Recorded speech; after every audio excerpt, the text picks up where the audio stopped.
আসসালামু আলাইকুম বন্ধুরা।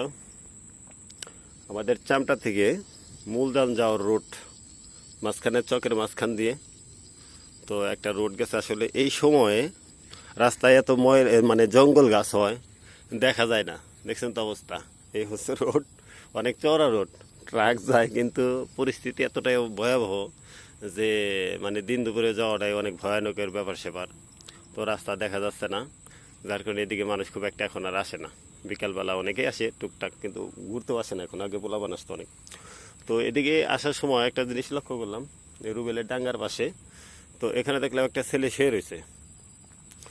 তো ড্রেস আপ দেখে মনে হলো যে ভদ্র, প্রথম মনে করছিলাম চিনি নাকি, পরবর্তীতে দেখলাম না, আসলে আমার মানে ওইরকম চিনি না বা কোথাও দেখিনি এরকম। তো বেশভূষা দেখে মনে হচ্ছে যে ভারসাম্যহীন প্যান্ট দেখে মনে হচ্ছে ভারসাম্যহীন। তো এখানে এসে শান্তির ঘুম ঘুমাইছে। আমি অনেকক্ষণ চেষ্টা করলাম লোকটারে বা ছেলেটারে উঠানোর জন্য, অনেক চেষ্টা করলাম। প্রথমে একটু কথা বললো, তারপর আর কথা বললো না। ও মনে হয় অনেক দূর থেকে হাইট আসছে। তো বাড়ি কোথায় বললো না, নাম কি তাও বলতে পারলো না, বাবা মার নাম জিজ্ঞাসা করলাম তাও বললো না, কিছুই বললো না। ঠিক আছে, তো এই হলো তার অবস্থা। তো এখন এই যে শুয়ে রয়েছে, ধাক্কাইতেছি, উঠতেছে না। সে কতক্ষণ শুয়ে থাকবো আল্লাহ জানে। এদিকে সন্ধ্যা হয়ে গেছে, মাগরিবের নামাজের আজান হচ্ছে, আমিও বাড়িতে চলে যাব। তো মাগরিবের নামাজের আজান হচ্ছে।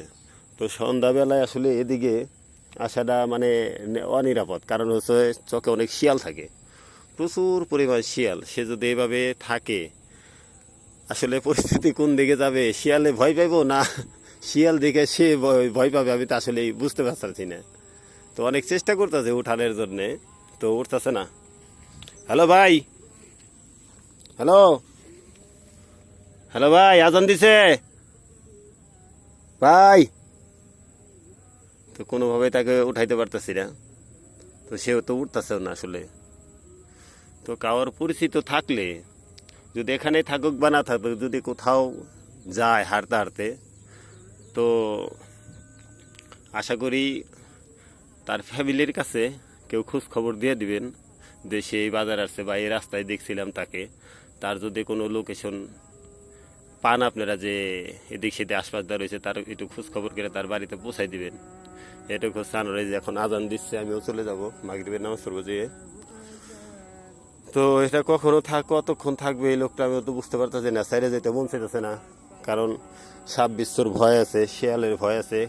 আবার দেখা যাচ্ছে কুকুর আসে অনেক, দল বেঁধে 10-15টা করে কুকুর আসে এদিকে।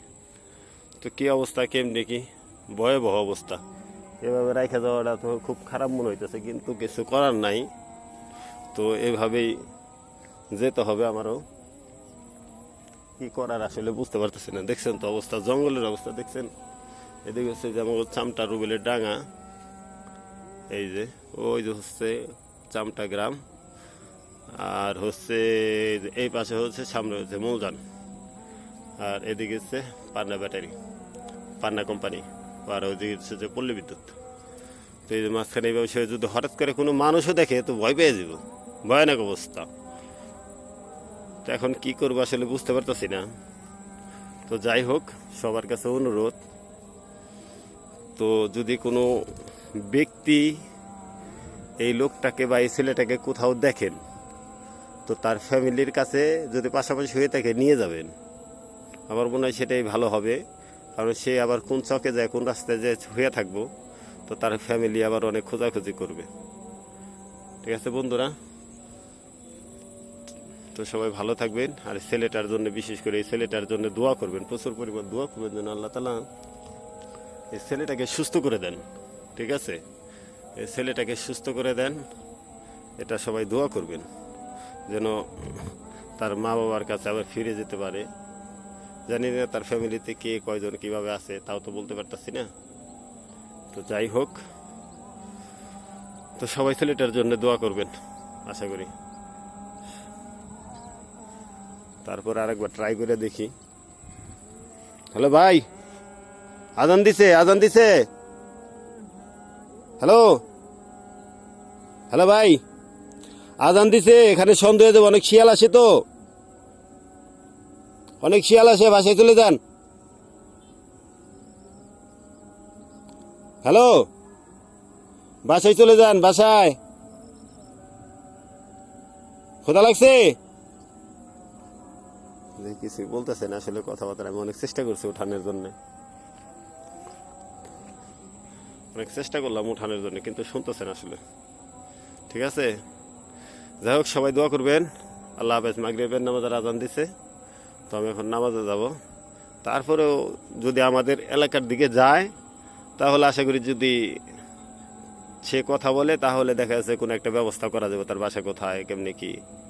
যদি যেতে চায় আশা করি আশপাশটা হইলে নিয়ে যাওয়া যাবে। ঠিক আছে, তো আল্লাহ হাফেজ।